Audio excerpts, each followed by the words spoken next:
Well, it appears Rumble Studio is a little broke.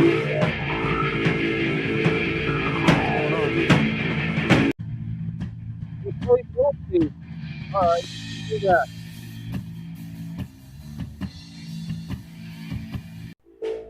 Oh, now it's playing my other theme. Okay.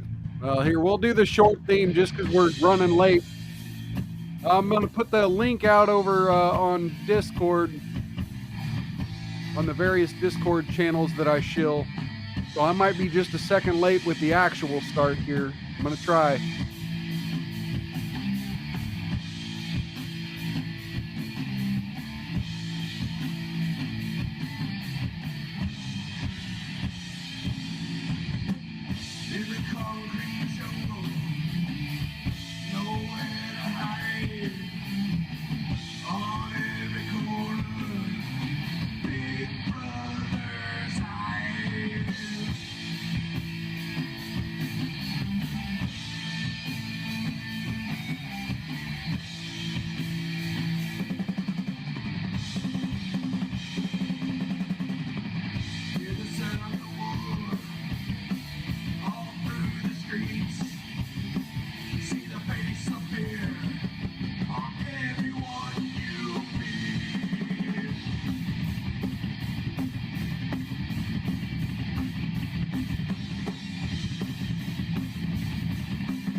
Ladies and gentlemen, feds and degenerates, cuckolds of all ages, it's time once again for Mild's Culture Plate.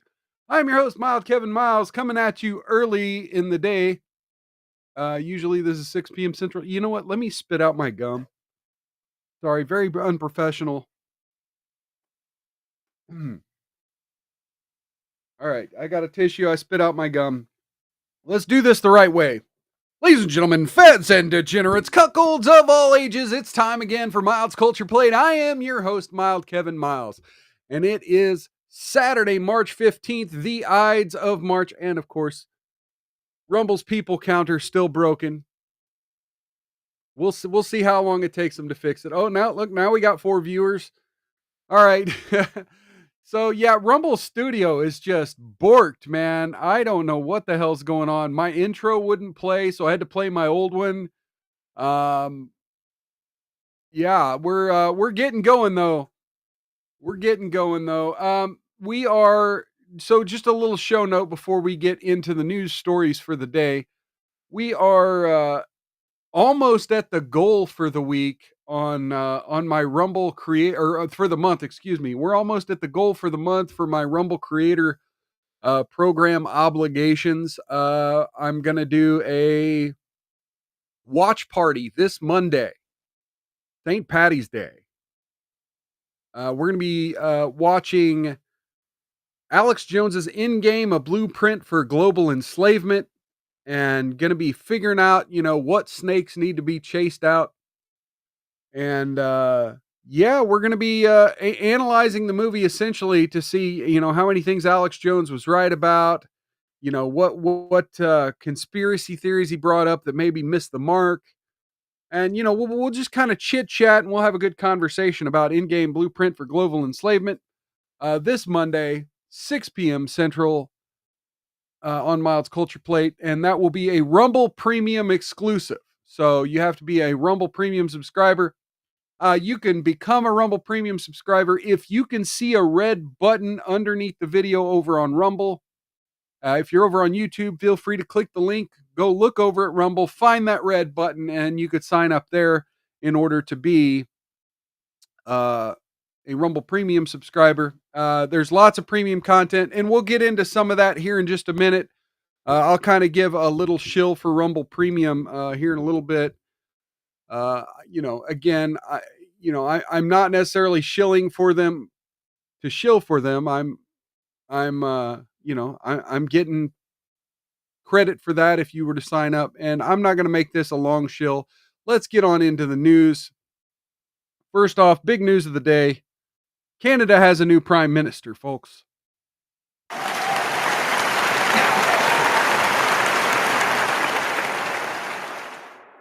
By the way, come on in, say hello. Get your toast. And I don't have my sound effects. Hmm. Cheers. But here's what I can do. I can bring them up on my computer and do a loop back. Well, that's a bad idea. I'll just find them on the thing. All right, folks. Sorry, it's a little unprofessional today. I'm not used to going live this early. I'm not used to having to hunt for the news at noon. So bear with me a little bit. I also didn't get a lot of sleep because I was up late last night playing video games and chilling out in Cool Frog's chat over on his live stream. He does the big Friday parties over on his channel, and I was listening to, people chit-chatting over there. I really wish my view counter would stabilize. Oh, well, we're down to 2 people. We're down to 2 people. I'm losing viewers fast, folks. Tell your friends, tell your neighbors, tell your cousin's dog, come log into Rumble and watch Mild's Culture Plate. But yeah, I figured I would have less viewers, broadcasting outside of my normal time slot. Usually I'm at 6 p.m. Central, Monday, Wednesday, and Saturday. And yeah, we had to go live early today due to St. Patrick's Day celebrations. Going to be hanging out with the Irish folks later. Anyway, so yeah, Canada has a new prime minister. Let's get into that. Here's from CBS News. Mark Carney sworn in as Canada's new prime minister as country deals with Trump's tariff war. Former central banker Mark Carney, that's this guy here. Can you see this right above my head here? Mark Carney was sworn in, former central banker. So yeah, always love central bankers, folks.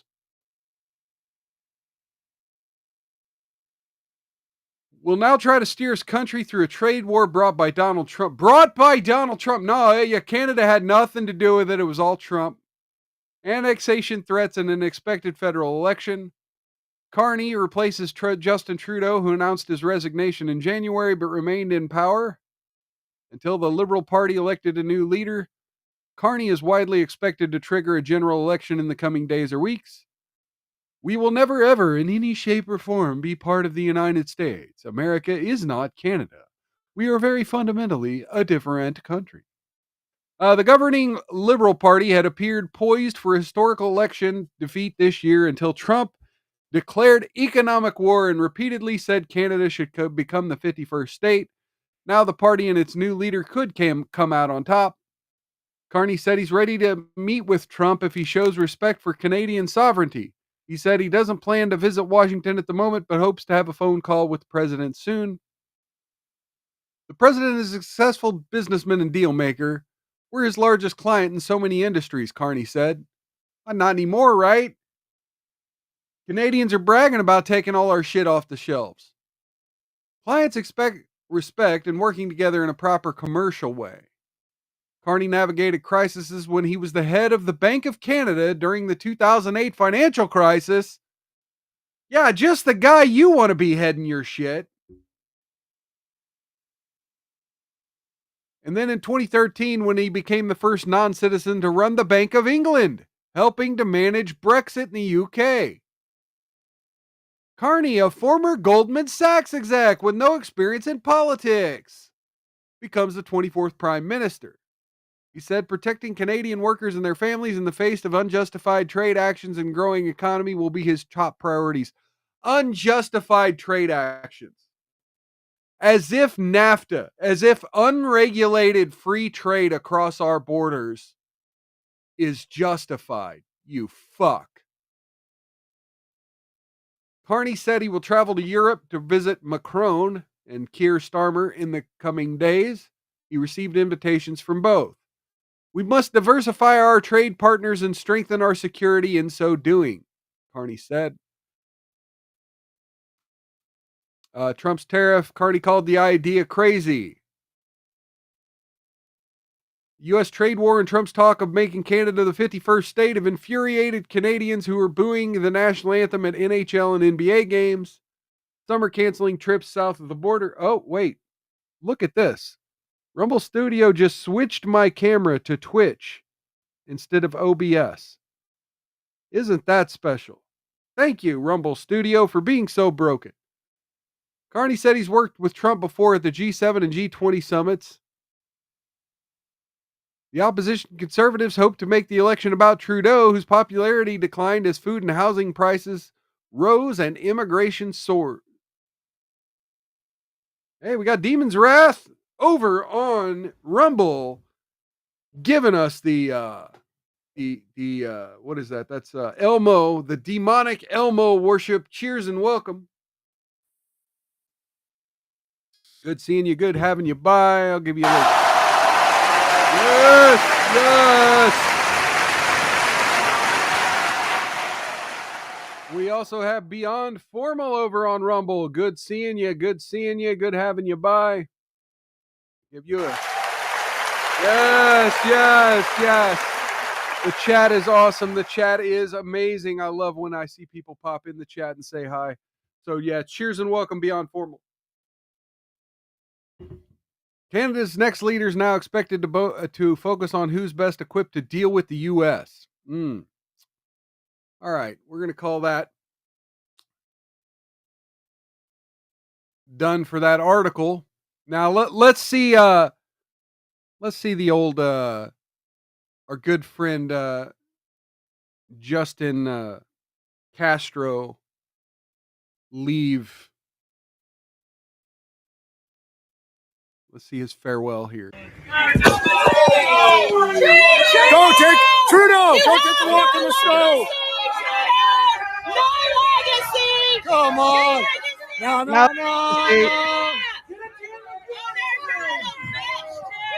You're a little bitch. Oh, they're cussing at him. They're yelling at him.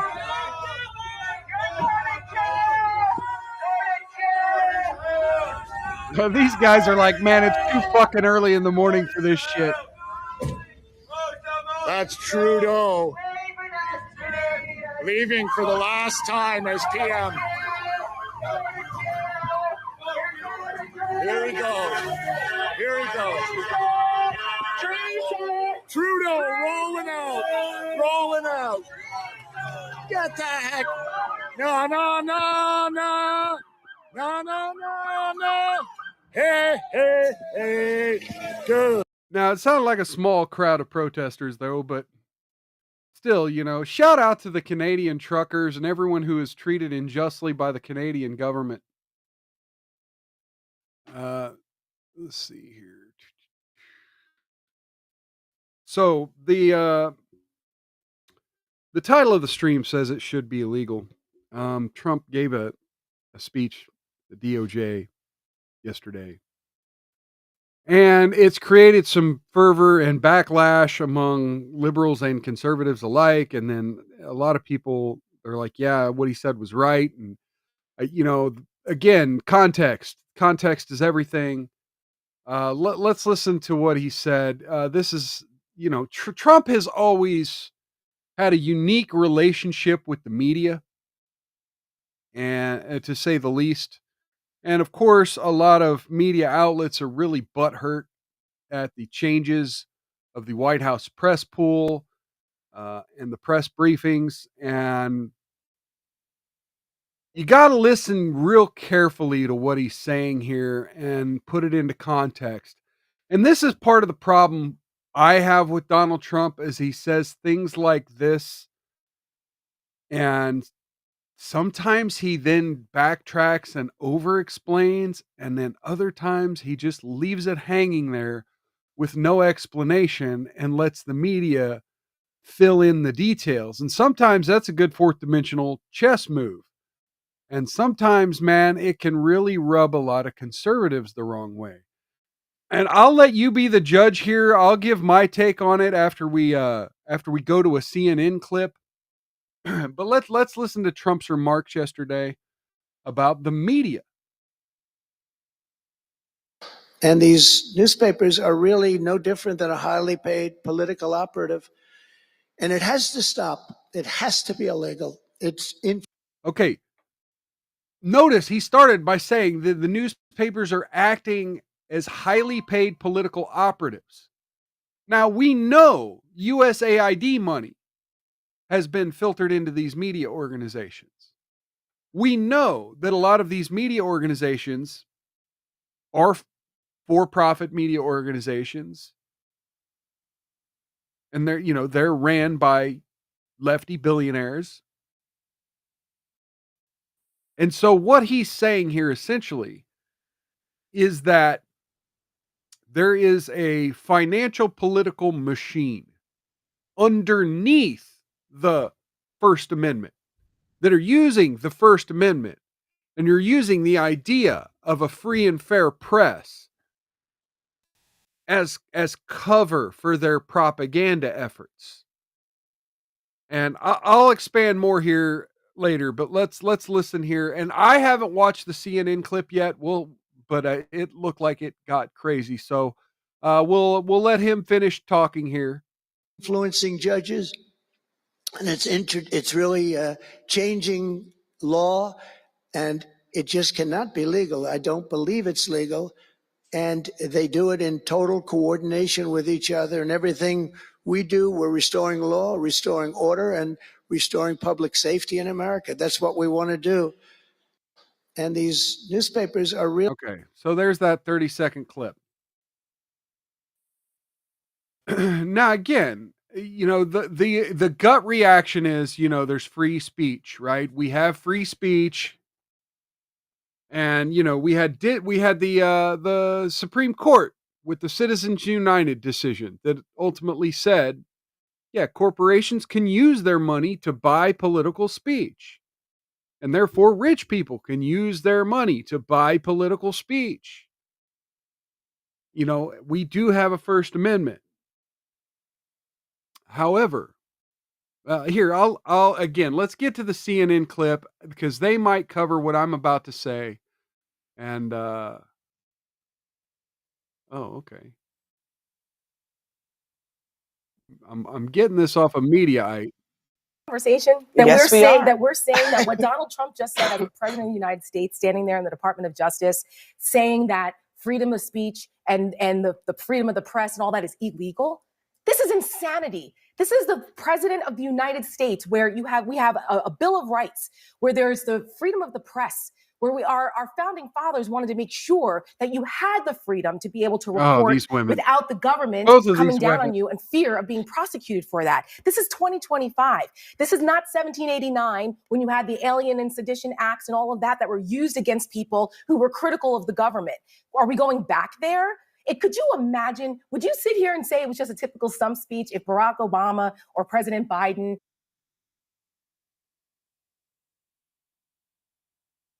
Oh my God. If who? Barack Obama or President Biden? Oh my God. Hang on.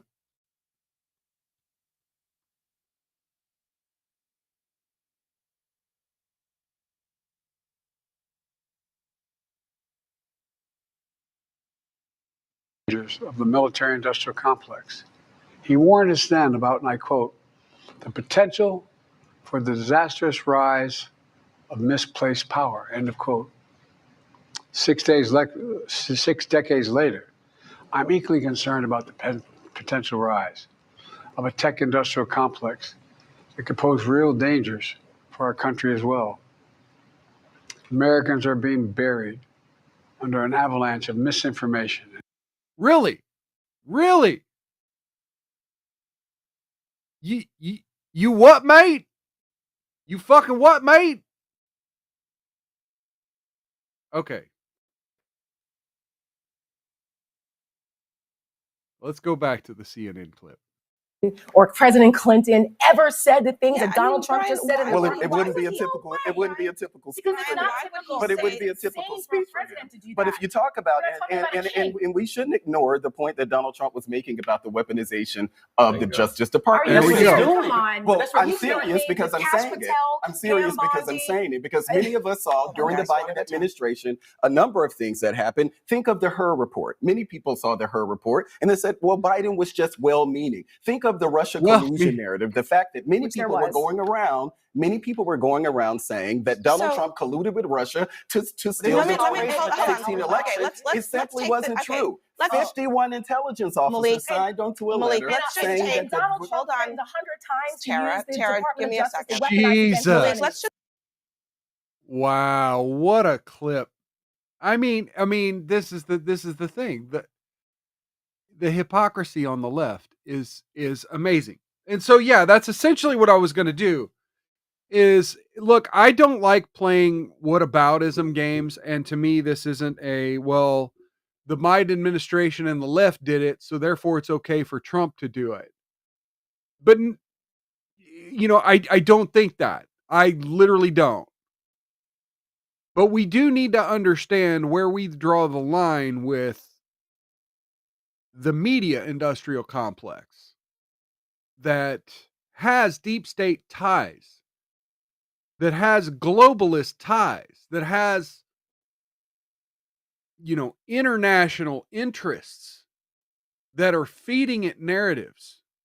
And we know that these are coordinated. We know that they're coordinated. It's obvious. It's in front of the American people. And yet you still have so many people who their only access to media is what their TV tells them, and it pumps them these narratives constantly.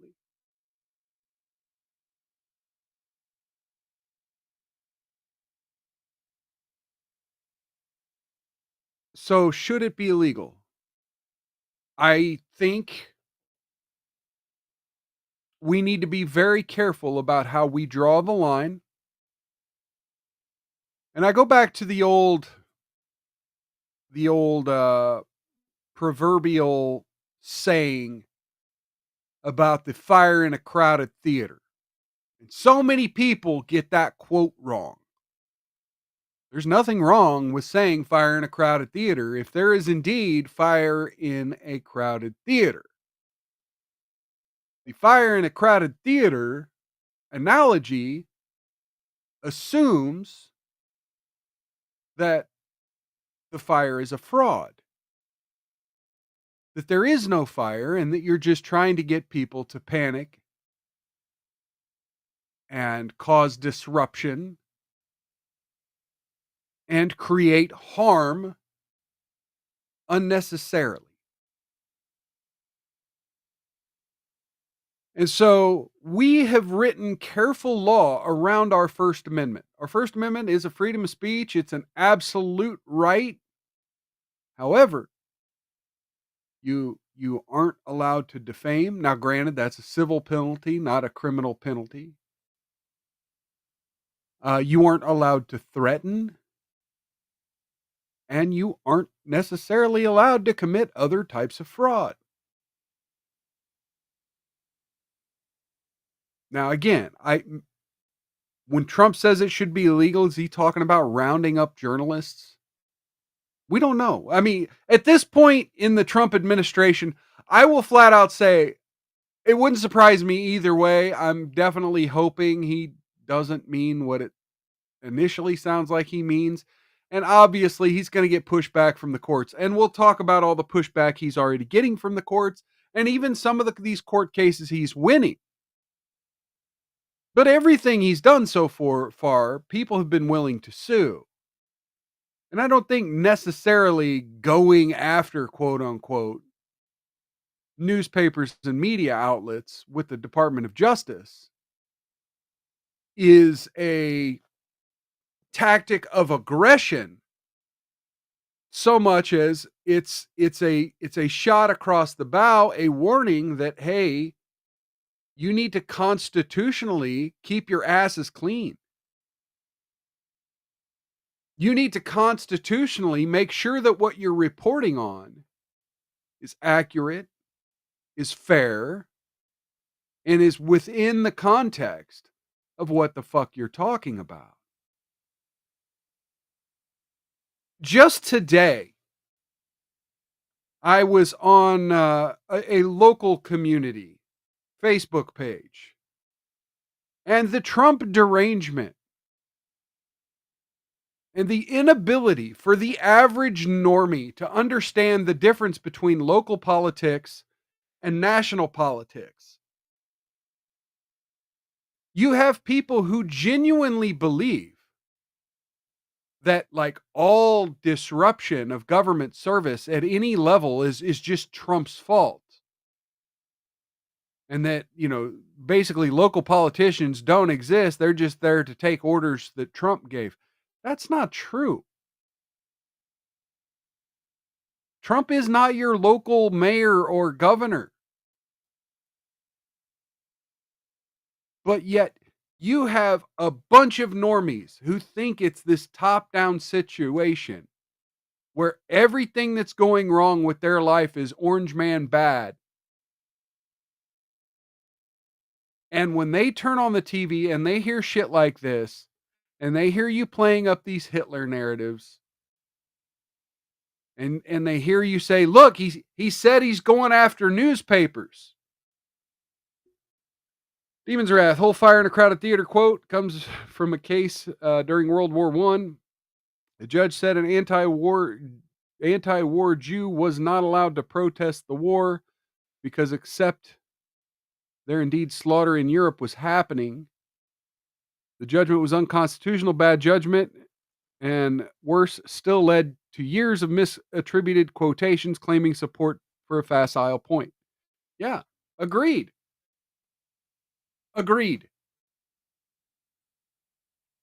And I'm going to go one step further there, Demon's Wrath, and say that 80% of the time, the people who use and abuse that misquote just do it because they think it's one successful thing they can say against freedom of speech.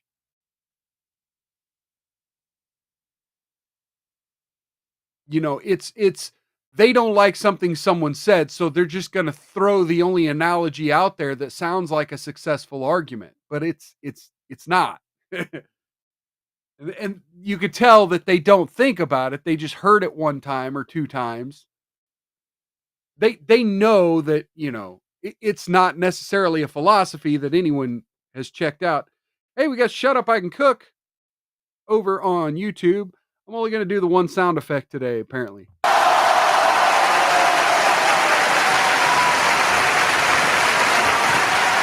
Cheers and welcome, Cookie. Good having you by. Yes, it's an early show because I'm going to go get drunk with the Irish later. I'm going to go get drunk with my Irish kin later.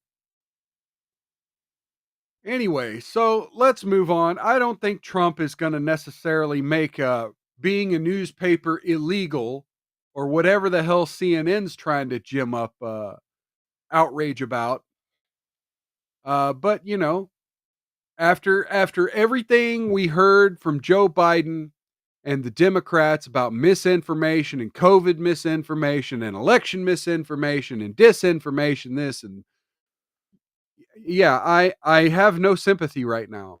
You can't put that narrative out there for everyone on the internet for 3 fucking years. And then the first time Donald Trump says, yeah, I think when the media reports coordinated lies, it should be illegal.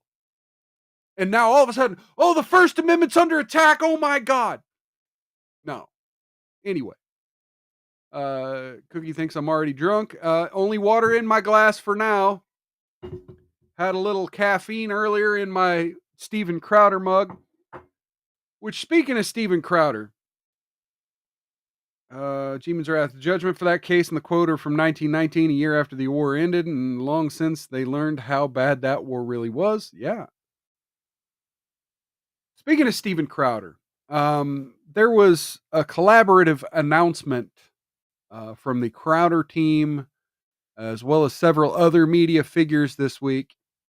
And again, I don't mean to make a huge chunk of my show a shill for the Rumble paid services, but I do think this is big news in the conservative space. So I am going to shill a little bit more for Rumble. I don't want to be just a fucking shill, but here we go. First off, I want to shout out to Dan Bongino. Dan Bongino had his last show in Farewell. And let's go ahead and watch his little farewell here. That's crazy. Going to work tonight. Hope you guys enjoyed the show, man. That's one of those shows That's where, one of the best shows. man, I looked up and, we say it's gone. Like, I looked up and it was gone. Like, I looked up, we were 2.5 hours in. What just happened? Oh, man. I got to keep my earpiece in that drawer. Gee, that drawer's only for me, okay? Second drawer, right over there. He got maced. No, he's crying because he built this media empire and now he has to essentially step down from it to go take a government job. And so what had one of the things that had just happened is, as he finished up his broadcast, he did a Rumble raid over to Steven Crowder's channel. Steven Crowder typically is live at the same time as Dan Bongino. And with this being Bongino's last broadcast, there will be other people sort of taking over his operation, rebranding, and kind of, doing some new programming there.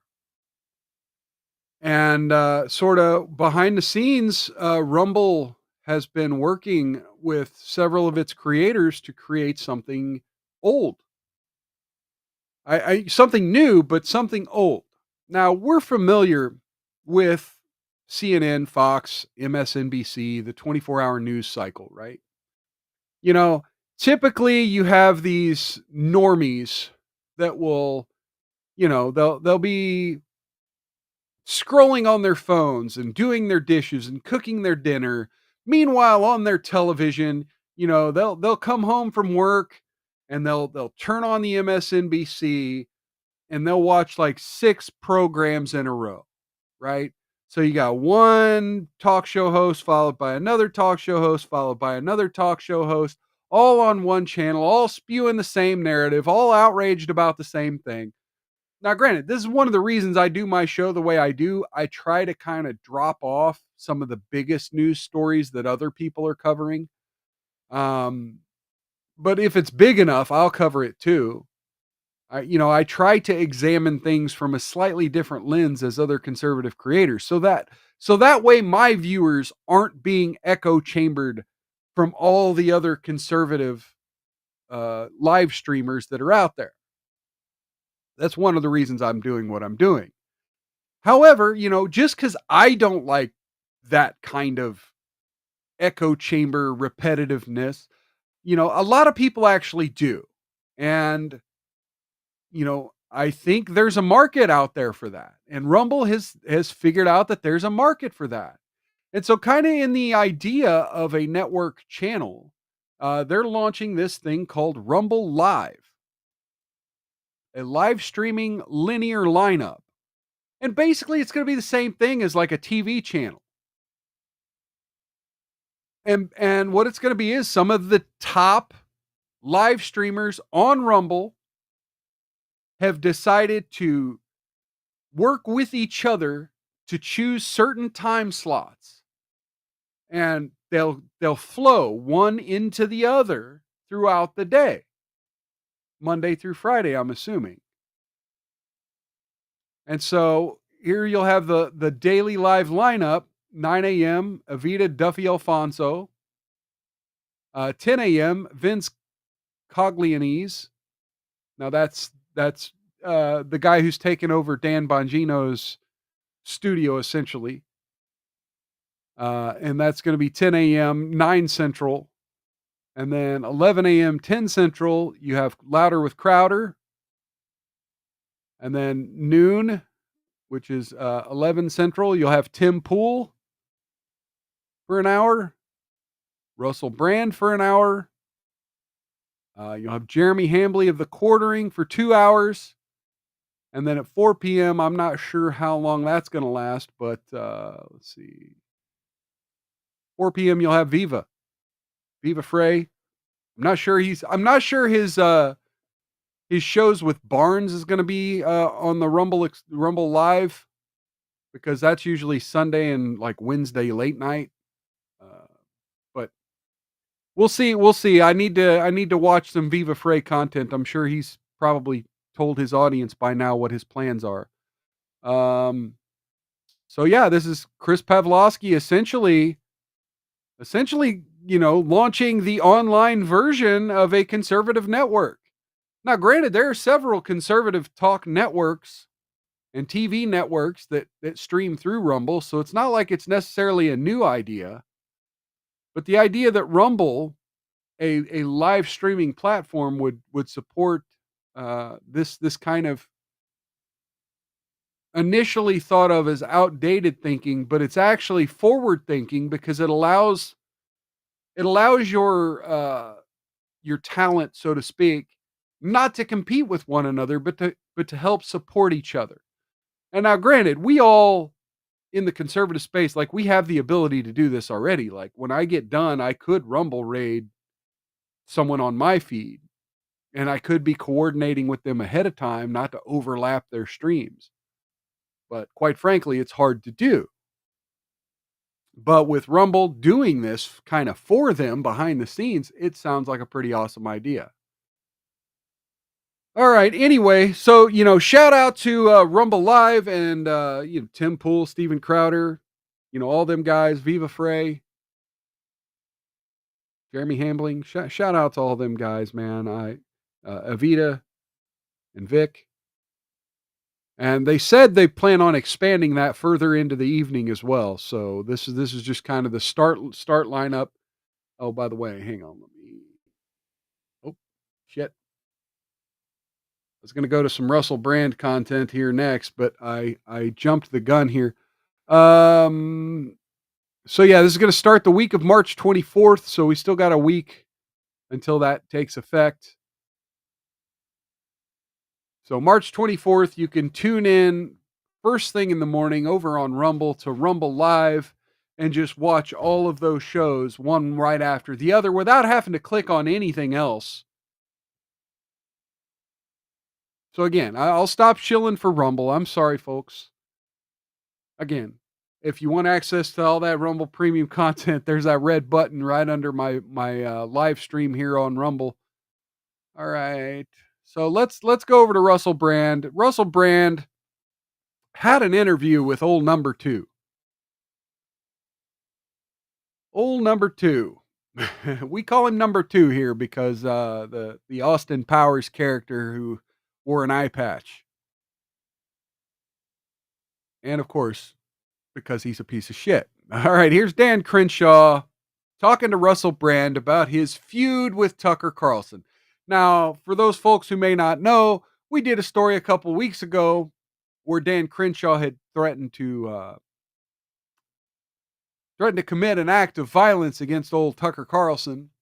And there have been some sort of little pot shots being made in the media back and forth. And, this is Russell Brand here just saying, hey, why can't we all just get along? And, is what number 2 has to say about it. If we're in a moment, Congressman, where we're trying to bring about reconciliation across the nation now that Trump's got this indefatigable sort of victory, can't we get reconciliation between people that are actually part of the, broadly speaking, the same political movement and even moment? Well, it'd be nice. Unfortunately, the it'd be nice, but I'm an asshole. In modern American politics aren't geared that way. Tucker's incentives are not to have any kind of good relationship or reconciliation. Tucker's incentives are monetary in nature, and cornering a market, which I think is based in outrage and based in this idea that the establishment is always against you and always coming after you. And then you got to... Okay, now look, he's not wrong, but like, you've been in the military and now you're a politician. Like, to criticize someone for essentially monetizing the outrage method, you've monetized the hero complex, bro. I mean, you have monetized the hero complex. You have gotten people to vote for you because military. And you have used that to insider trade and enrich yourself. Anyway, I'm foreshadowing. We'll get to that a little bit when you talked about his ideas on military industrial complex. And so it becomes, for him, it's a very much a single variable analysis. Oh, that's just it. Demon's Wrath. If Dan Crenshaw thinks that people are going to favor him over Tucker Carlson, he's lost the plot. He's literally delusional. I think he's betting on the voters in Texas being stupid and not liking Tucker Carlson. I think he's, this is the thing about politicians. They are really ego driven. And like I said, this one has a hero complex. Much like we saw last week with Thomas Massey and Donald Trump, where Massey was like, I don't care how popular you are, Trump, I have the support in my district. Well, honestly, I think that number two here thinks that he's got the support in his district and he doesn't need to favor conservative ideals. Now, granted, I think Thomas Massey was right in the analogy. I don't think he's right. But again, I think it's a little hypocritical of what he's saying. But again, so far he hasn't said anything that I disagree with. Just that he's hypocritical about it so far. But we'll get into it. And you're a critical thinker. I mean, a single variable analysis, critical thinking? Of course not. But that's effectively what he's saying is, okay, so I guess the narrative goes, well, I mean, you threatened his life, policy, bro. Then you must be somehow captured by this nebulous military industrial complex. Captured how? He doesn't say. Well, he does say, actually. I mean, he makes radical, insane claims. He made a. Are they radical and insane though? I mean, you literally are visited by lobbyists consistently, and then you consistently vote for an overreaching military. So let's whether he's reaching or not, it's not that much of a reach. A bunch of them when he was on Rogan. God, was it last year? One of the claims was that those of us who serve on the Intelligence Committee, I serve on the Intelligence Committee, are consistently blackmailed and threatened by organizations like the CIA, and that's how they get us to keep funding their activities. Like, just so. What? And he says, "What's your alternative theory? What's your alternative theory? Why do you do it then? Why do you do it then? See, he thinks we do it for this reason, but I'm not going to tell you the real reason." He says, well, there's members have told me this. Well, then name them. Then say it. Offer some proof for what you're saying. Because even somebody who knows a little bit about dox the guy and revealing how our corruption, works, please, would know that the incentive, like that doesn't make sense on even on the surface. Because our particular committee this is very different than the UK, for instance, and actually most parliamentary systems. We have a very serious set of checks and balances in our government. We actually control the authorities and the budget of those agencies. So, in fact, the power dynamic that Tucker is describing is exactly the opposite as he describes it. They have. But wait a minute, you control the intelligence agencies. Like, that's just on its face not true. I mean, one of the reasons we voted for Donald Trump is so that we could rein in these intelligence agencies and have a strong executive leadership, because the legislative and the previous executive wasn't doing its job of oversight. That's just factually not true. Very much an incentive to be scared of us, not the other way around. This idea that we're being. Oh yeah, the CIA is real scared of the Military Oversight Committee. Yeah, the CIA and the military. Yeah, they're really scared of getting called into one of your finger wagging fucking committee hearings that you don't fucking do anything about. Come on. We're being blackmailed by them is just utterly insane. He also claimed in that particular interview that aliens are living underwater. okay, again, the blackmail, right? Look into it. There's a reason that every single state in the United States manufactures at least one part for Boeing and Lockheed. Whether you want to call that bribery, whether you want to call that whatever, whether you want to call that influence, whatever you want to call that, yeah, no congressman wants to cut that factory in their district. No senator wants to cut that factory in their district. So yeah, they kind of got you politicians by the balls. And we have all the evidence and they won't show you. I mean, it's just stuff like that that you're like, what are we talking about? Is this entertainment? Or are we trying to give people news? Here's the other thing. I think Tucker Carlson has on a few occasions named some of these people who were his sources in government. In fact, man, I thought I just saw a clip this week. I'm gonna have to. I'll look it up here in just a minute. And interesting insights, or is it just entertainment for the sake of clicks? And this is what I mean by incentive structures that have unfortunately percolated in a massive way, and it's largely because of social media. And you're not putting that cat back in the bag, so it is what it is. But it has created a different set of incentives around politics, where you gain power by engagement. And you gain engagement by outrage porn. Okay, well, how is that different? Okay, when you say in politics, well, you are a politician. Like, he's just a media figure, right? He's just like, all he needs to do is make the news interesting. Like, you literally have to make the news. And so for you to get outraged, that news has to be interesting. So there's a difference between what I was talking about earlier with CNN and all the misinfo and disinfo versus someone actively sticking their hands in the activities going on in America and changing things to make them interesting. That's what gains engagement. I give people this test all the time. I'm like, and especially conservatives, because I'm like, conservatives especially, because of the way we're sort of wired, we tend to look, we tend to be skeptical, but skepticism can turn into paranoia, can turn into conspiratorialism pretty quickly. But you're skeptical of government. You're God, skeptical I've of authority. been hearing this for fucking 30 years. Adding more regulations to something. You don't think it'll do what it's supposed to do. That's a typical conservative way of looking at things. But that can devolve if you don't have a good mental framework with which to assess problems in front of you.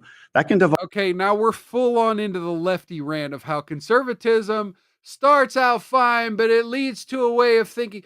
Yeah, the same bullshit that started the fucking Vox adpocalypse over on YouTube and all kinds of shit.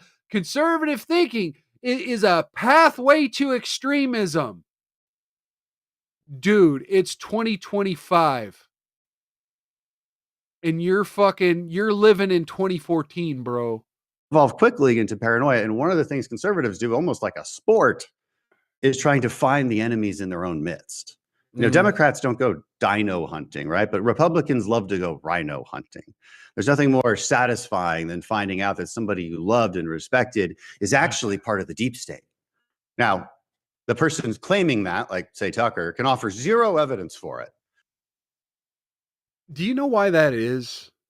Number two? Because quite literally, we find them all the time. We get our movement co-opted. We have left-wing perverts that will use every tactic and strategy to convert conservatives over to their way of thinking. We don't need to convert crazy leftists. Why? Because A, if they can be converted, then they wouldn't be a crazy leftist. B, all it takes is being exposed to some common sense, and people generally find their way over themselves, unless they're, self-interested, so to speak, more interested about their own projection than the good of the country. But you're not ready for that conversation yet, Congressman. Zero evidence But we've created this culture where it's like Zero it's evidence. like a gravitational pull to believe something that someone has betrayed you that you formerly respected, and it just gets you engagement. And my name is clickbait. Like some other We random can see congressman your could have been voting hot mic'd over record, Tucker bro. thing, and it wouldn't have made waves. But I have a really particular ability, I think, to make a certain segment of Twitter very, very angry. We can not only can we see your voting record, we can see the way you've talked about conservative issues. It's quite astonishing. I suppose I'm flattered by it to an extent, but it's also silly You've and made exhausting, yourself and it the detracts enemy. from, I think, a lot of the serious work we're trying to do. It's not a conspiracy theory. That's the unfortunate incentive structures that we see in our political spectrum right now. It's not healthy. And the test I gave, I said I was going to give a test. So I'll tell voters, like, look, what are you more likely to click on? Okay, like headline number 1, Biden can't speak again out of the podium. Okay. Headline number 2, Democrats wasteful spending, blah, blah, blah, blah. Headline number 3, 5 reasons why Dan Crenshaw is a globalist that you need to know. Like, which one are you going to click on? You're going to click all 3 of them. I click all 3 of them. You're going to click on why, look, this guy you respected, you thought was your guy, is actually, here's 5 reasons. I click all 3 of them. And depending on how unhinged the globalist one is, I might make fun of it. Why he's a globalist, whatever the hell that means. I mean, it's something I deal with. It's something we have to deal with as politicians. It's fine. It is what it is. Your test is bullshit. But I also want people to be clear-eyed. Your test is bullshit because more people would have clicked on the Biden can't speak at the podium thing. I mean, that's just the bottom of that. More people clicked on those. That was a bigger news story than anything involving Dan Crenshaw being a fucking globalist. On like who's telling you this and what their incentive structures are for doing so. We covered Biden's gaffes a lot more on this show than we have ever covered Dan Crenshaw. Now, the last 2 weeks, this has been interesting, just on a fan of Tucker Carlson issue. All right, so let's find that Tucker clip.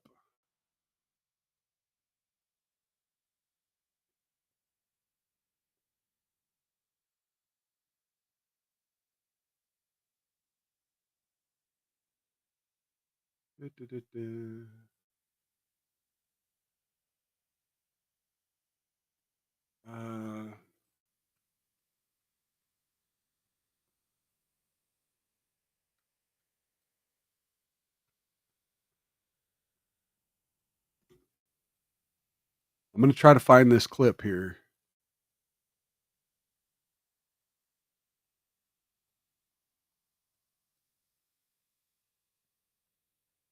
Damn it. See, this is part of the problem.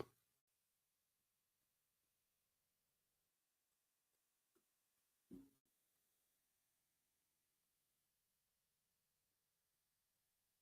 me go to latest. No, that ain't going to work. Top. Damn it. I hate the search feature on X because you get shit from like 4 years ago when you're looking for new stuff and vice versa.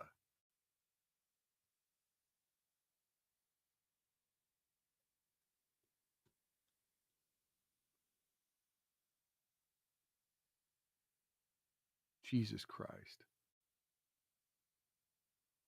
We try Tucker Carlson name source. Because, yeah, I saw a video where he was naming names.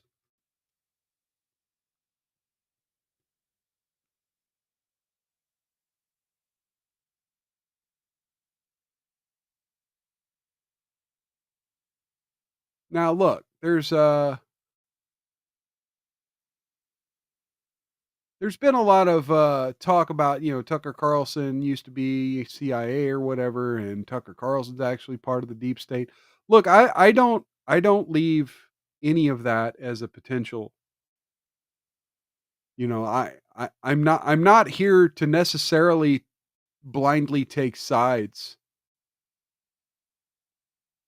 And of course, I can't find it now. I fucking can't find it now.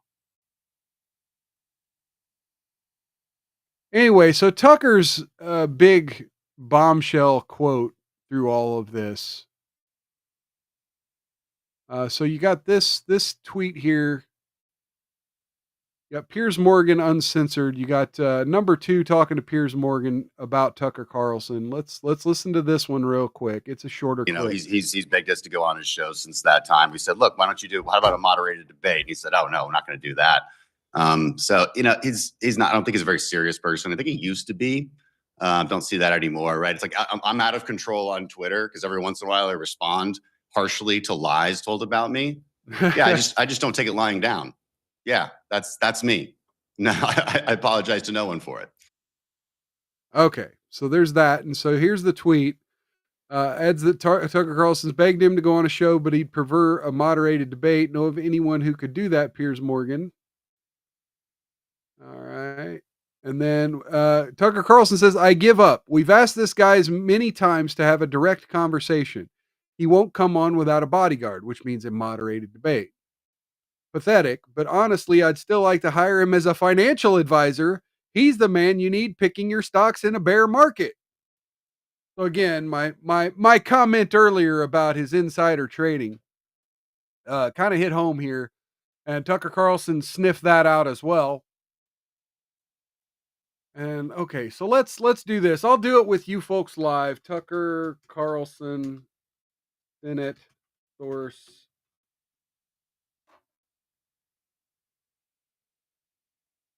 Yeah, see.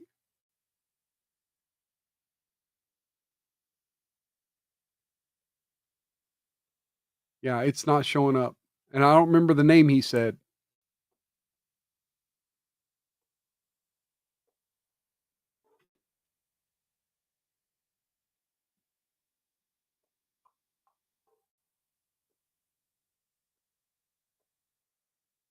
Ah, here it is. Found it. Of doing that. Someone has applied. Okay, let's do this.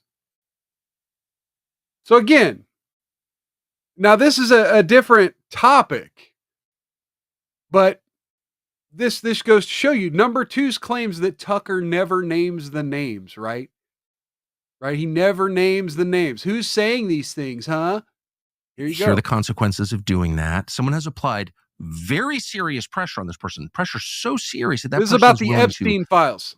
Humiliate himself. So wait a minute. Here's the part I don't So understand. who's that person exerting the pressure? But you are uniquely qualified to get this answer because one of us can call the president of the United States right now and ask him. And the other one is me. So why don't you know? That's a great question. It's the only kind I ask. So what I brought to it was the knowledge that a member of the Senate Intel Committee, I'm not guessing, called over and said, you cannot appoint this person. So why don't you? So he's got insider information here about Senate committee members being influenced and demanding that other senators not vote. Expose that person, first of all, so we can start chasing Tom after Cotton him. of Arkansas. Tom Cotton of Arkansas. Tom Cotton. Yes, correct. And did you ask him? I haven't. No, I haven't asked him. Here are the consequences. There you go. There's the clip I was looking for. So, again, you want to say Tucker doesn't name names? He literally named the names this week. Not necessarily of his sources, but of the people who are influencing things behind the scenes at the Senate.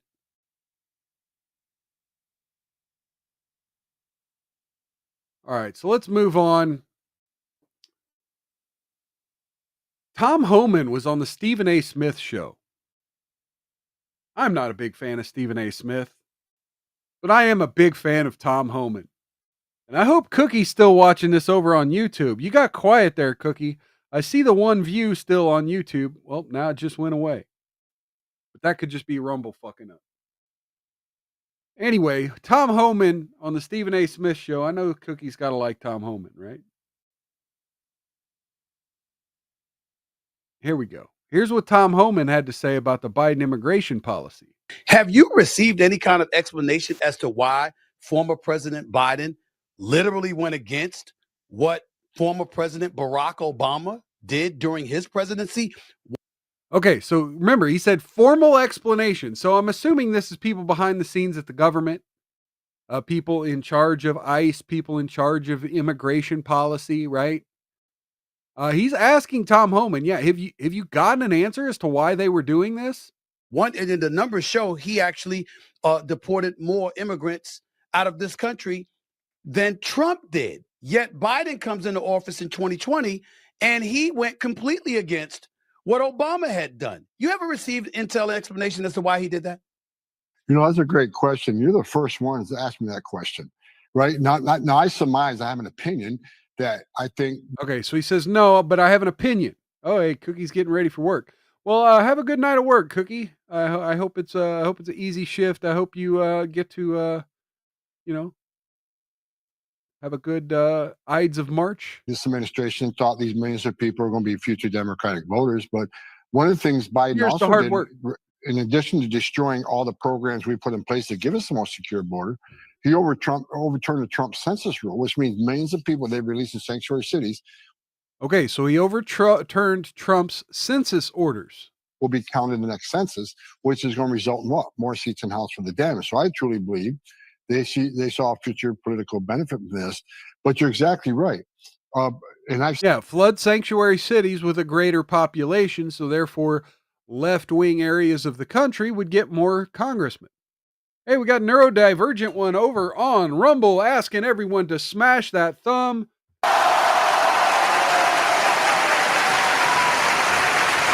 Cheers and welcome. Oh, easy 2-hour shift with a student. Well, all right. Gotta love students. Said this. Why do I think he did it on purpose? Because Joe Biden was vice president under Barack Obama when he had those record removals. Alejandro Mayorkas was a deputy secretary under Obama when he had those removals. And we had families. We had thousands of families coming across the border every day. How did we stop it? We built family residential centers. We held them long enough to see a judge. 90% lost a case. 90%. So we put them in an airplane, sent them home, border numbers tanked. So both those men knew how we solved that crisis. When they came back in, as now the secretary and the president, what did they do? The complete opposite. They didn't detain, they released. They didn't make them see a judge. They didn't make them stay in Mexico. So they did the complete opposite of what they knew worked under President Obama. Wow. Let me ask. Okay, so there we go. Tom Homan coming out and saying it out loud that he believes. Now, again, he was asked, do you have any direct intel? And he goes, no, but I believe the reason Biden was doing it is, again, what we all know, to inflate the census data for left-wing influence. And so, we got a more Neurodivergent one says that's quite the welcome. I'm assuming is that loud? That's a loud sound effect, isn't it? That's super loud, isn't it? Yeah, my soundboard's got it playing loud, but that's just it. I have other things running through my soundboard that are on that mixer volume knob, and so I can't really turn it down. And that's why I usually use my other phone as a soundboard, but I don't have it available to me today. So yeah. Anyway, so shout out to Tom Homan. In other ICE news, so we had this news story last week where everyone was outraged about this Columbia University student who, they were saying was having his constitutional rights denied by being deported after, starting what was essentially riots and disruptions of campus functions, and basically had his visa revoked, his green card revoked, and sent home. And so people were saying this was a violation of his rights. Now, I think maybe there was potentially a violation of Sixth Amendment rights to due process, but you don't need, the law says you don't need due process for immigration law. You don't need to be charged with a crime, just be found by the government to have committed a crime.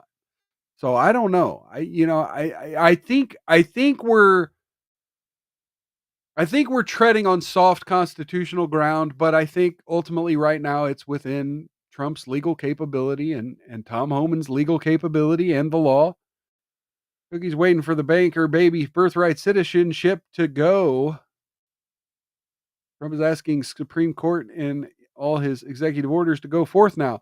Yeah, we're going to cover some more of that here in a minute too. But okay, so and now apparently another individual who participated in anti-Israel protests has been arrested by ICE. Liqua Cordia was arrested for having an outdated student visa. Who was from the West Bank, had a student visa canceled in 2022 for a lack of attendance. Got a visa to go to college and didn't even go to school. Detained by the agency for an outdated visa, DHS said Cordia was previously arrested in April for an alleged role in the protests, but the New York Police Department told Fox News Digital it doesn't have a record under that name. Oh, imagine that. Imagine that. New York did a catch and release on an overstayed immigrant. Nice. Columbia has no record of this individual being registered as a current or former student, the university said in a statement. It is a privilege to be granted a visa and live and study in the United States of America, Homeland Security Kristi Noem said in a statement. When you advocate violence and terrorism, that privilege should be revoked and you should not be in this country. I'm glad to see one of the Columbia University terrorist sympathizers use the CPB Home app to self-deport. Mahmoud Khalil, who recently graduated, is in ICE custody for his role in the protests. However, this led to some backlash. Yeah, we talked about that a second ago. To be clear, the First Amendment does not allow the government to retaliate against anyone for their speech, ripping someone from their home, stripping them of their immigration status, and detaining them solely based on political viewpoint. It wasn't based on political viewpoint. It was based on your physical actions disrupting university operations. A clear attempt by President Trump to silence dissent, the ACLU website states, and that's patently unconstitutional. Political speech, however controversial some may find it, may never be the basis for punishment, including deportation. You know, again, the ACLU, like, if you want to attack Trump, attack him on Sixth Amendment grounds. You're not going to win this First Amendment battle. But again, so many Americans are dumb when it comes to due process. You have to attack it this way, don't you? Trump White House nixed $400 million funding for Columbia. He warned in a Truth Social post that Khalil was the first of many. And we're going to kind of stop that right there. And apparently he was the first of many because, yeah, we have Liqua Cordia arrested for having an outdated visa. And look, again, a lot of people are making this about an Israel thing, that the president just wants to make being anti-Semitic illegal. I don't have an opinion one way or another on that. I mean, granted, freedom of speech, I will always fall down on freedom of speech. And yeah, if indeed this administration decides that, I mean, Trump has actually said that, anti-Semitism, you're walking a fine line. And all I'm saying is, I'll call it out if that line gets stepped over. At this point, I don't think that line has been stepped over. I do think, as I said on my last show, or I don't think I did say on my last show. I think I said it in a conversation with a friend. My apologies. When you're protesting, I actually led a march on the Federal Reserve about, a long time ago. And we were warned, like, don't step in the street. Make sure you stay on the sidewalk. Make sure you don't litter. If you do anything, if anyone here does anything bad, yeah, we're coming in. We're coming in and we're grabbing people.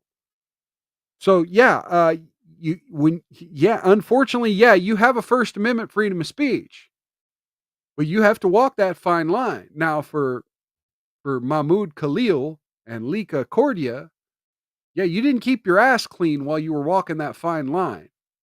And so I don't have sympathy, whether it's a Jew thing or not, I'm sorry. Sorry, I don't have sympathy. You got to go home. Speaking of protests, Speaking of protests, why are so many left-wingers this retarded?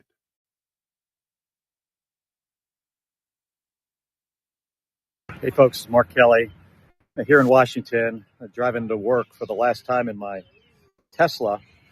When I bought this thing, Yes, you heard that right.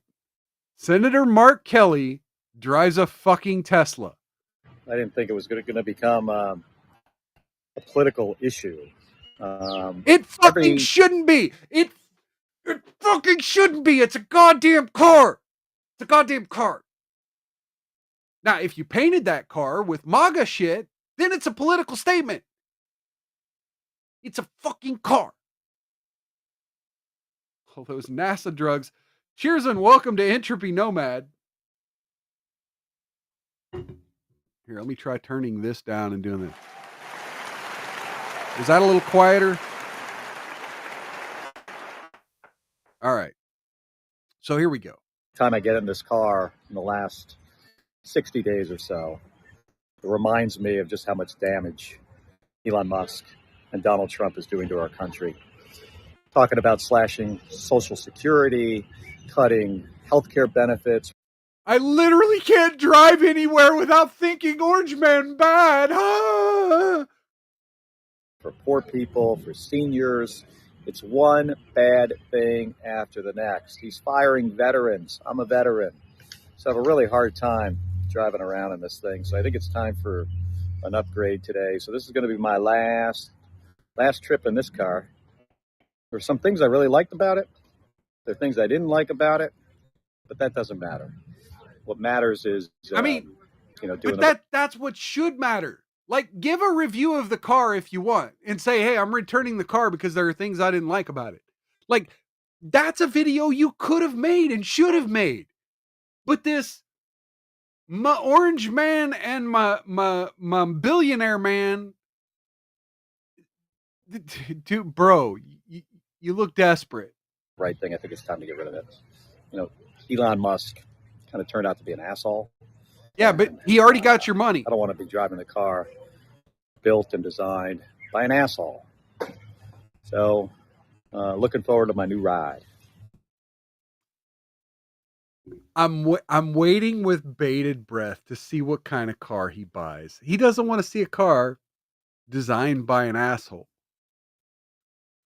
I'm waiting to see. I mean, we've now seen, who was that? Alyssa Milano sold her Tesla and got a fucking Volkswagen. A fucking Volkswagen. I'm curious to see what kind of asshole designed Mark Kelly's next car. I'm sure we'll never know. We'll never find out. It'll probably be another fucking Tesla because they're all fucking hypocrites. Speaking of hypocrites, I mean, I make a joke and somehow, some way it just flows into the next story. Speaking of hypocrites, Kristen Sinema is going fucking nuclear on her fellow Democrats about the filibuster.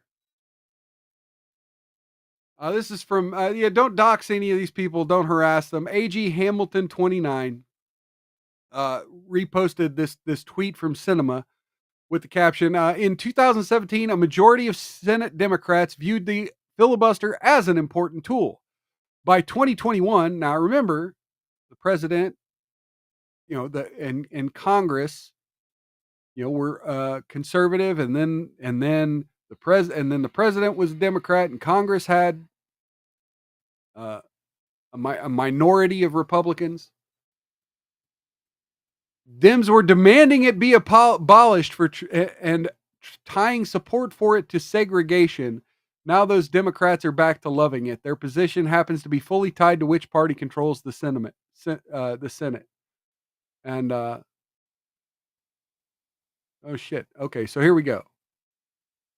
She initially said, who made the spreadsheet showing the senators and candidates on record to eliminate the filibuster, and the same senators who voted for the filibuster today? This is yesterday. Bonus points for an additional column listing April 7, 2017 signers of the letter to McConnell to preserve the filibuster. And then someone responded with the spreadsheet. Campaign to abolish filibuster to CR. So anyone who's in these categories, okay.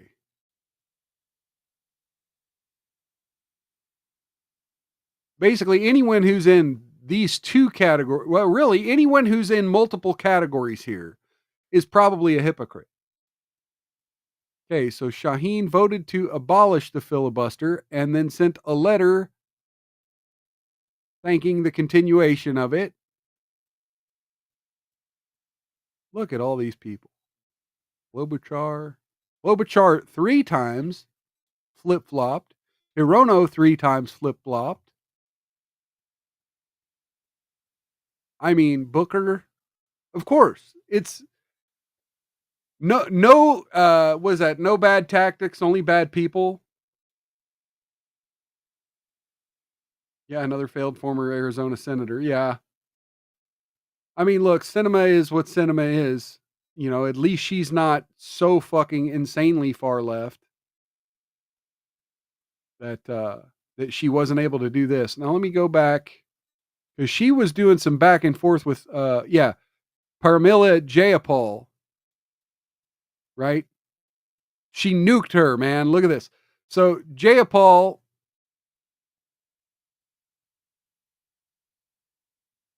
and back in 2024 said the filibuster is Jim Crow filibuster, and we need to abolish it, right? And then yesterday, don't betray working families, don't give Trump and Musk a blank check, vote no on cloture and no on final passage of the bad bill from the Republicans. And the cloture would have essentially killed the filibuster. And then Kristen Sinema says, surprised to see support for the Jim Crow filibuster here. Second Lane 86, cheers and welcome over on Rumble.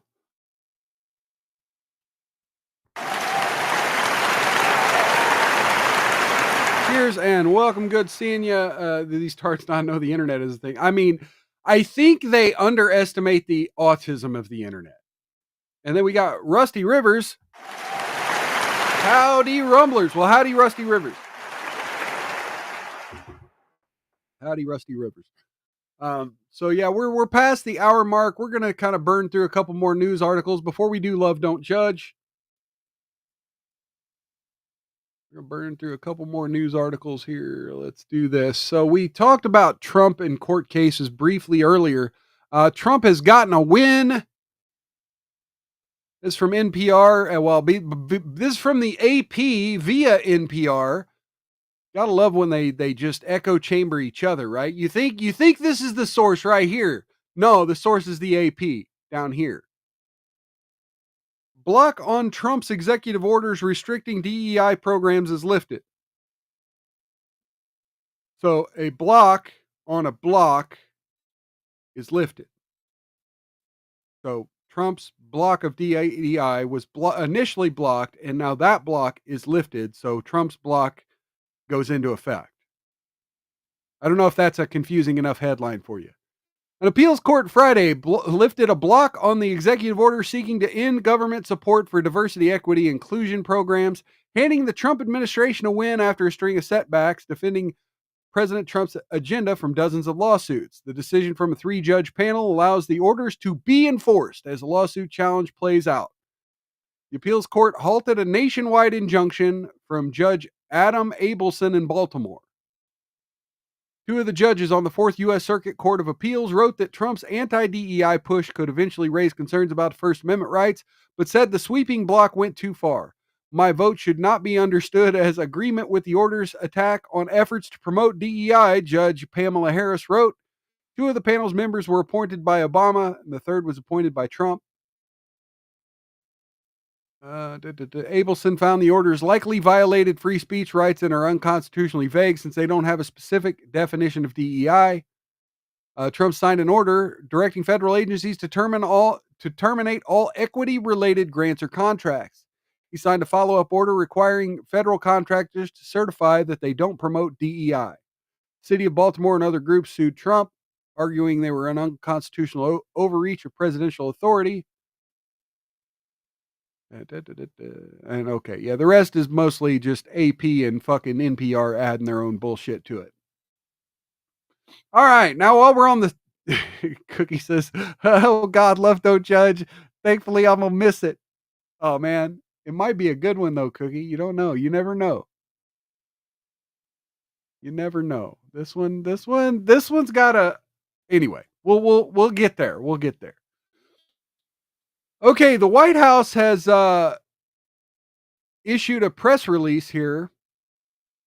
Speaking of executive orders, we have some new executive orders that have been signed by Trump, rescinding Biden's executive orders. So here we go. We're going to skip the first part because this is just why I did it, right?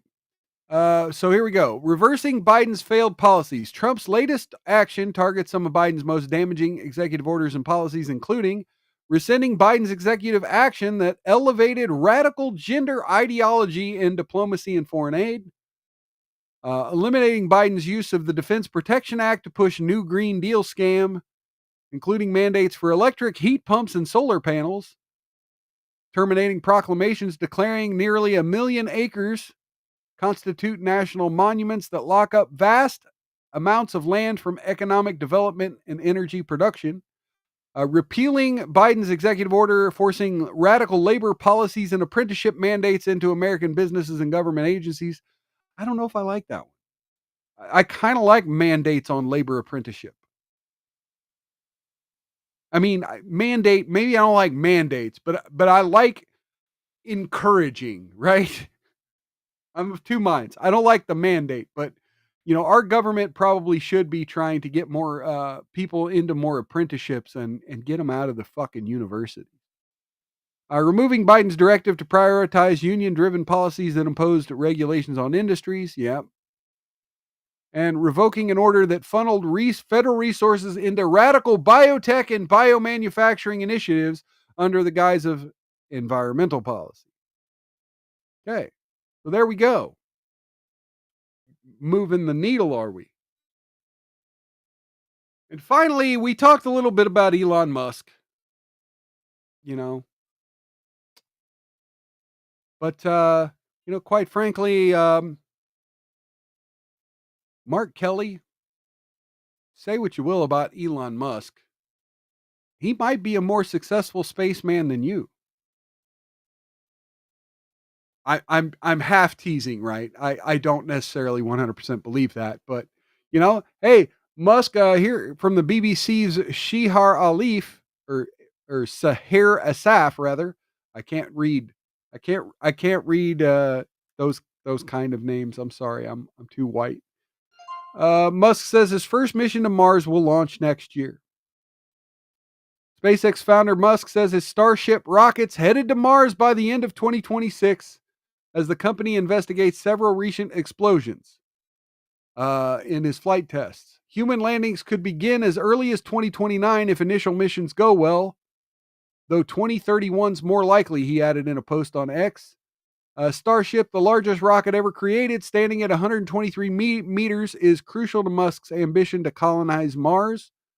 It suffered multiple failures in tests. One of the rockets exploded minutes after it was launched from Texas last week. Second failure this year after a similar rapid unscheduled disassembly in January.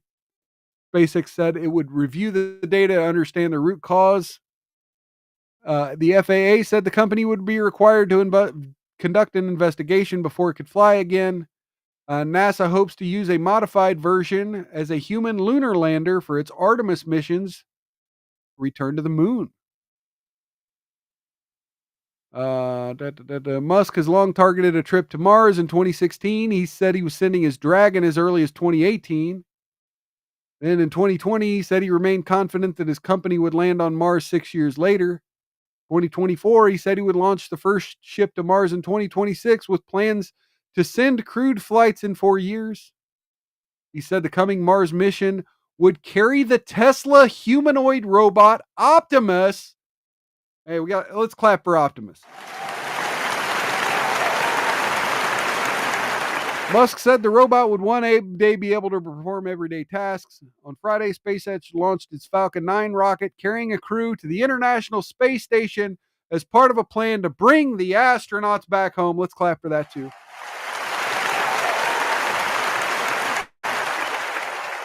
After being there for 9 months. So shout out to Elon Musk. Now, again, love him or hate him.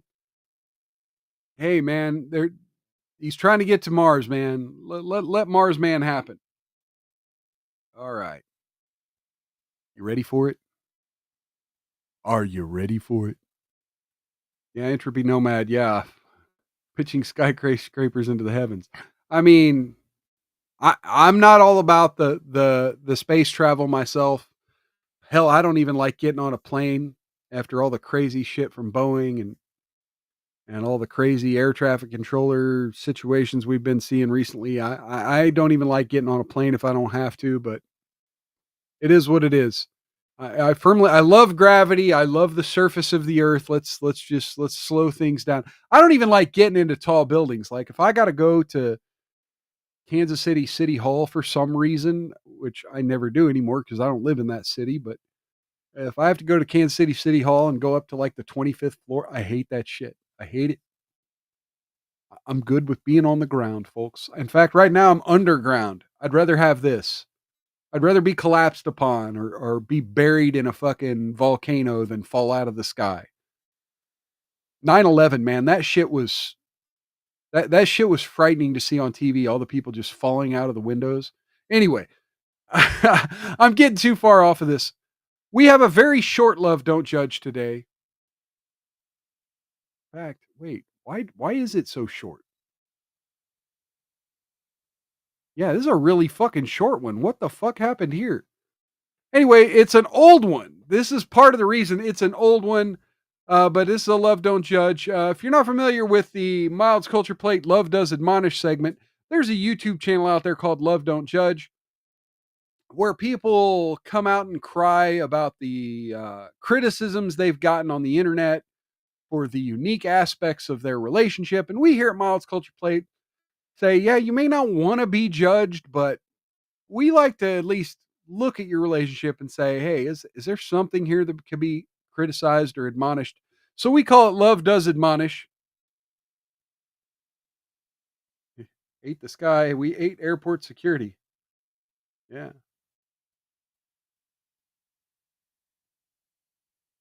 All right, let's do this. Okay, let's do this. So we have an older one. This is from a few years back.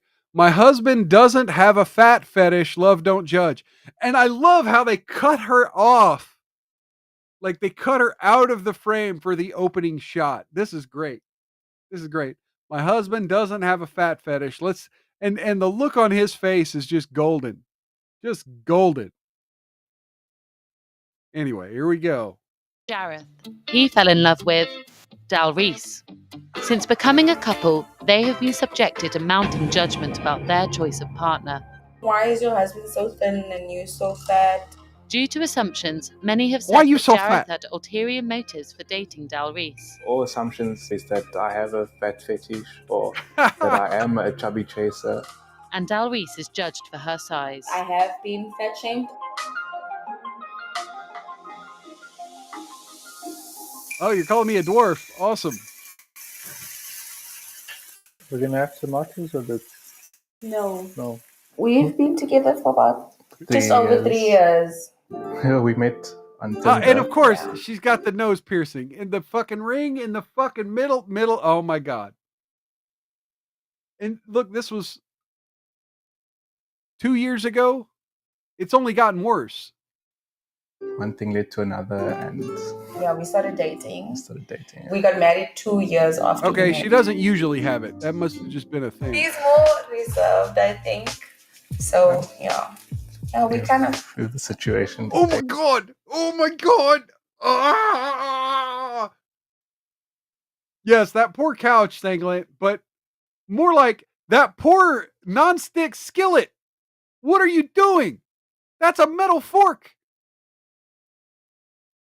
That's a metal fork in a nonstick skillet. Oh, Oh, oh. Yeah, we kind of. The situation dictates, I guess. Hey, mister. I love you. Folks, don't eat Dalreese and Teflon. Jareth have found harmony in their opposing personalities, but other people have been Look at less that complimentary bacon. of their differences.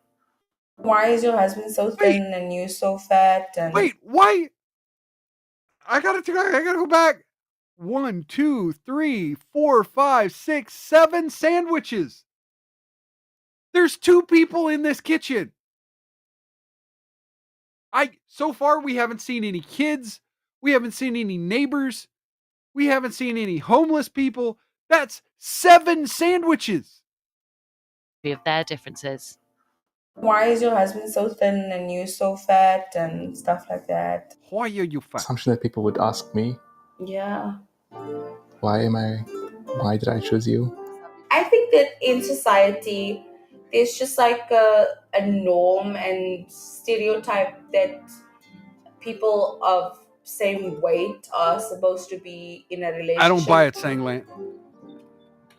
The couple have found that being in a mixed weight relationship has put their choice of partner under scrutiny. A mixed weight relationship. Look,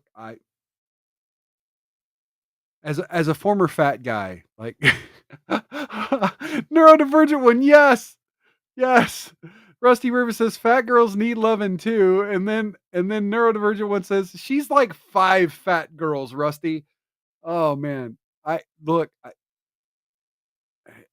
like my big girls. I really do. I like my big girls, but I mean, this is, and look at how small their Volkswagen is. Speaking of Volkswagen. And out in public, they receive judgment.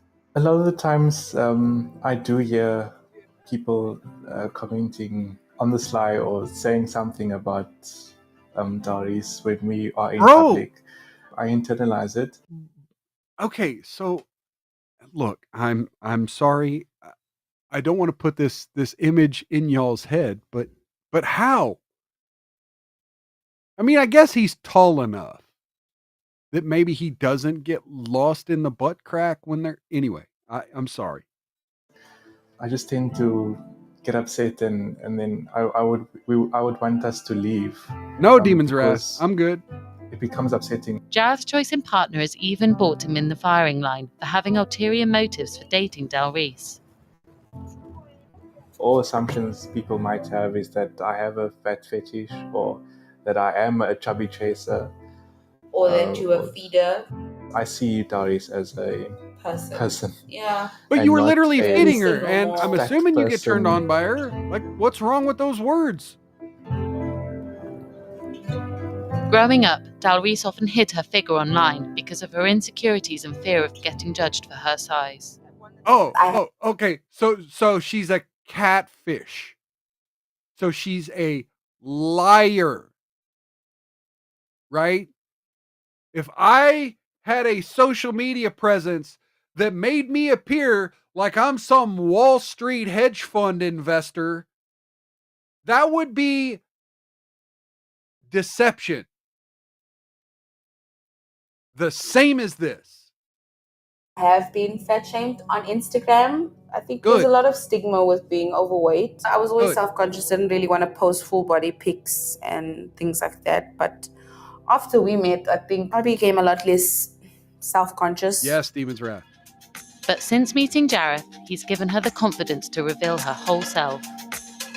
Dalreese was not into taking photos. No. Especially anything full frame, anything below the chest area. Always had to get a good side. Yeah. But as time went on... I mean, look at that, though. They're not wrong. Like, that is deceptive. Look how, like, she's like sticking her neck out a little bit and pursing her lips so that the cheeks come back up. And now watch, when the frame switches, watch how all this just goes when you see her in real life.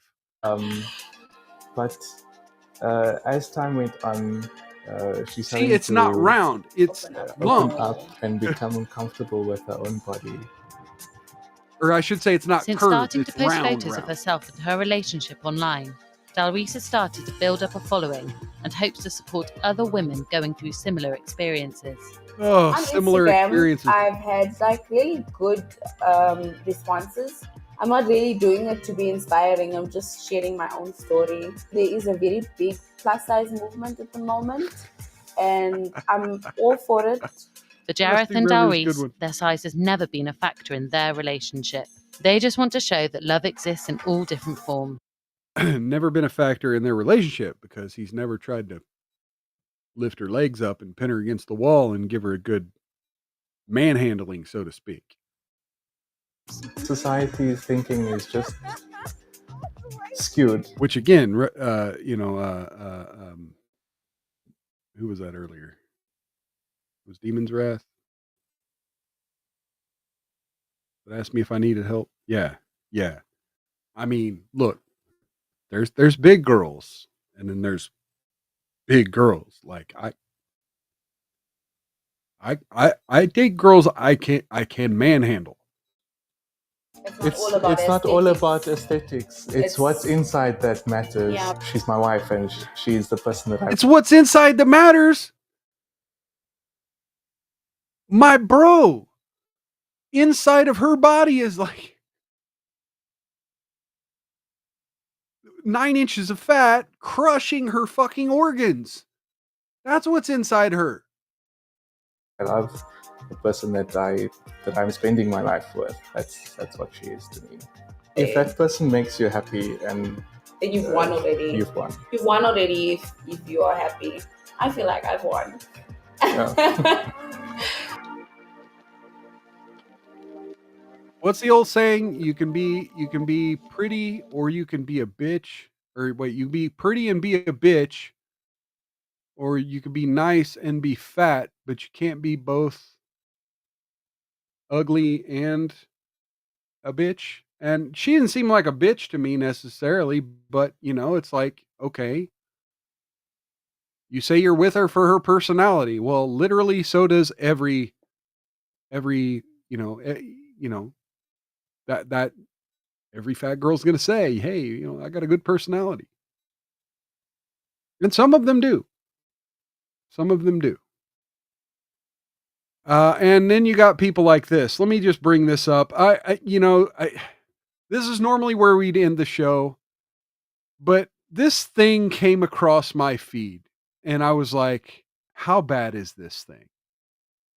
How bad is this thing? And so I went and Googled what I thought I was looking at, and it led me to this TikTok.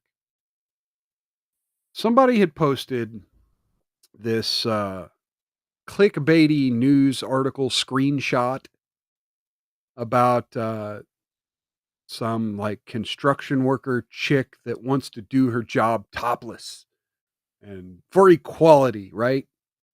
And then it's your typical influencer clickbait bullshit.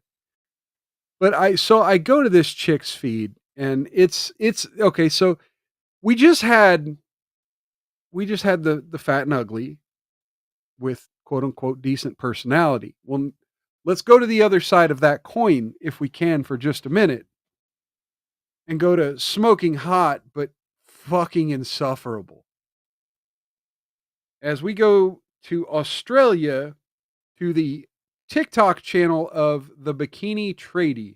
And we'll make this short because I need to wrap this show up. But let's look at a couple of her TikToks. And just like this, she's literally just doing this for internet clout and money, obviously. In fact, where's my let me do this. Let me bring up my overlay here for PsyOps, Thirst Trap, Shitposts, and Grifts. This isn't all four. Usually we do all four. But this is a thirst trap, a grift, and kind of a shit post. I don't think she's a psyop, so she's the other three. Hey, we got 10 people. Do we have an ad unlocked? No ad reads unlocked. Damn, no money. Well, that's because it just went to 0. I clicked the ad button and went to 0. Okay, now it's 11 again. Let me refresh. 0. Oh God. Okay. Demon's Rest says I might have seen this fat on my X feed today. Yeah. Okay, so this chick. So it started off by. Oh, we got the copyrighted music. I'll just go ahead and put a stop to that. So yeah, it's too hot for this job. So this is just literally her showing off her breasts. And then she does this one. Leave early and get 3 days off of my female tradie. So this is her bragging about female privilege I'm a at female work. tradie. Of course I get to leave early and get 3 days off of my period. Sorry, boys. I'm a female tradie. Of course I get sent to Bunnings every single day, so I don't have to do all the hard work. I'm a female tradie. Of course I have no idea what I'm doing most of the time. What was that again, Dave? I'm a female tradie. Of course all the other tradies' wives hate me. I'm a female tradie. Of course I put a strip show on for the boys on a Friday afternoon. I'm a female tradie. Of course I get to leave early and get 3 days off of my period. Let's see. And then this is her just showing her butt at the store. Why are women's nipples offensive to be out and show, but men's aren't? It's Okay, fucking this is a the one 40 that made degree the day news. today, and I'm the one that has to wear my shirt. All the boys on the work site don't have to wear theirs. It's freaking double standards. It's sexist. I'm actually over it. I just want to be topless like the boys, but no, I will distract them. You know, girls, just free the tits. Fuck the boys. Why? Okay. So there was another one. I'm trying to figure out this one. Most of the boys say you need a V or a dare, but why not just mix them together? That's what real men do. Okay, I have no idea what the fuck that meant, but These roads. Okay, she's just waiting for a man that isn't intimidated by her truck. Okay. There was one. Where the fuck was it? Oh yeah, so this is her bragging about the money she's making on TikTok. Smoke at the moment. I just checked my multi, my 20-leg multi. The Lakers got up last night. Oh no, this is her 3 legs left. her bet, her sports bet, sports gambling. Multi. So if you need any betting tips. So she's, makes impulsive financial decisions too.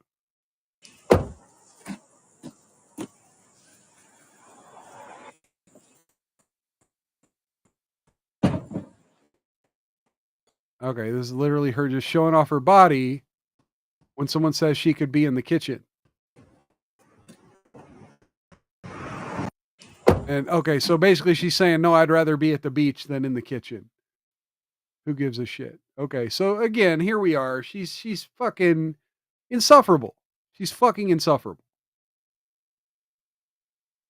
Yeah, no, agreed, neurodivergent one. She is very visually attractive. Very visually attractive. But the fact that she's all about, look how hot I am, now give me money. I mean, it's just, I can't fucking simp. Never fucking simp. Very visually attractive. Very. But, I mean,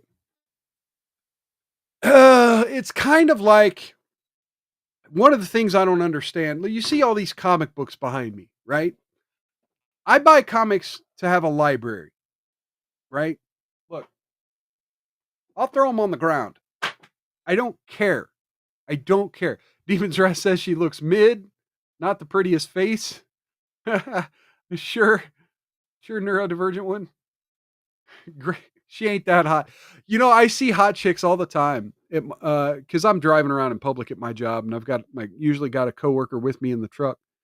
And, all the time I'm like, God damn, I would lick her butthole, but she's not that hot.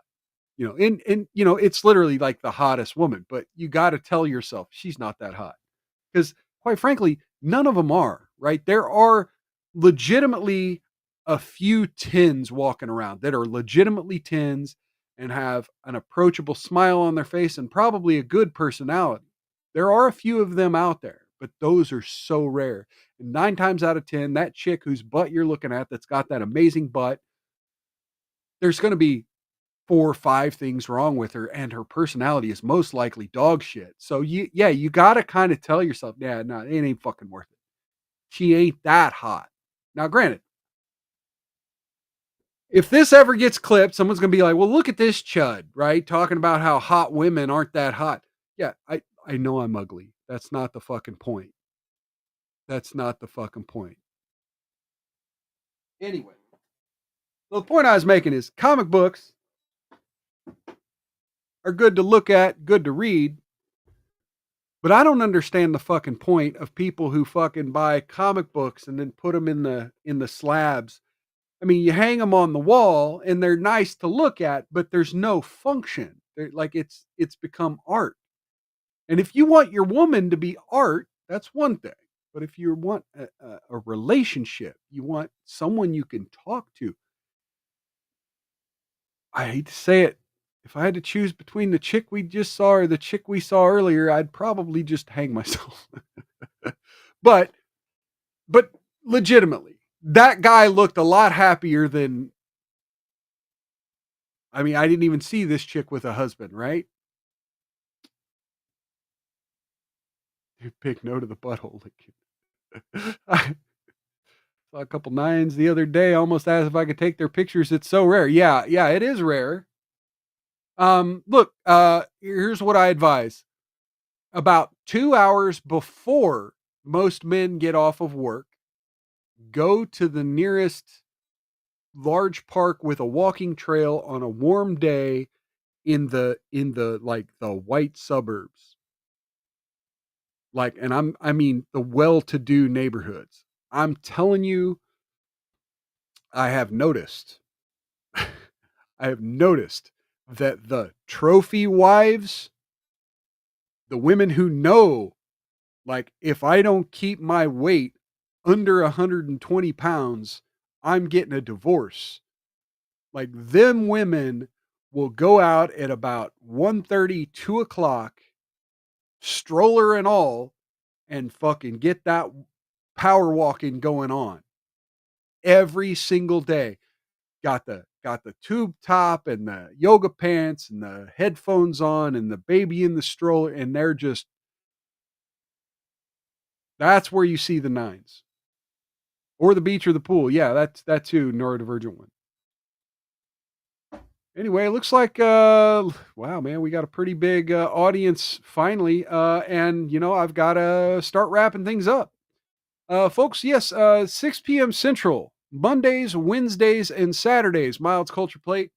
Now, Monday is the Rumble Premium exclusive show, and this week, for St. Patty's Day, we're going to be chasing the snakes, so to speak, by watching Alex Jones's 2007 documentary, In Game, A Blueprint for Global Enslavement, and kind of doing some commentary and critique and just kind of, where are we now with all of this stuff? It was a very pivotal moment in time that he released that documentary, and a lot of things have happened, either things he mentioned that have come to pass, or are you sounding a little bit pervy, mild stalkerish? No, legitimately, during my own weight loss journey, I would frequently go eat lunch at a park because I'm mobile. My job is mobile. I'm in a work truck. So I'd frequently go have lunch and then I would go walk the trails.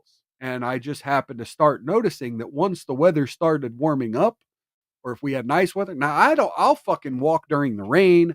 I'll walk when it's cold out. I don't give a shit. But when it's warm out, the yoga pants start coming. That's all. I'm not stalkerish. But yes, neurodivergent one. You're correct. Yes, cult days as well. I will be looking for women to start a sex cult with. We will be starting a sex cult in, if you want to move to Kansas and help contribute to the building of a compound, ladies, hit me up. Email's down in the description. I'm just kidding. Oh, so here we go. As I said, Mild's Culture Plate, this Monday night, in-game blueprint for global enslavement. We'll just kind of do a temperature check on all of Alex Jones's predictions and do a lot of commentary and definitely make it a little transformative and Dun-dun-dun. I mean, the damn music in that movie is it sticks in your head. So every time I even think the word Endgame, I think of that damn violin from that movie. Anyway, so yeah, you'll know what I'm talking about. Sign up for Rumble Premium. Come back here Monday, 6 p.m. Central. And then Tuesdays, Thursdays, and Saturday mornings, I do my gaming stream down in the gaming channels below. And yeah, folks,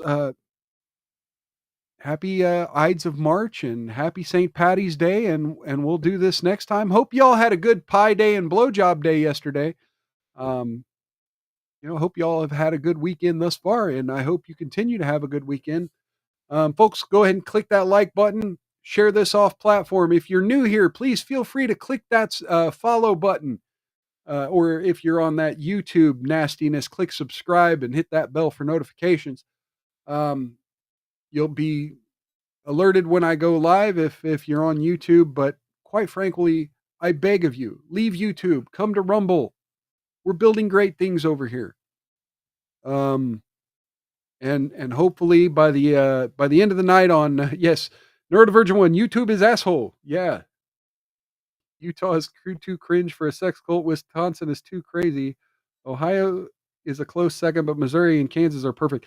I actually found a good. I mean, there's like deep. I'm just.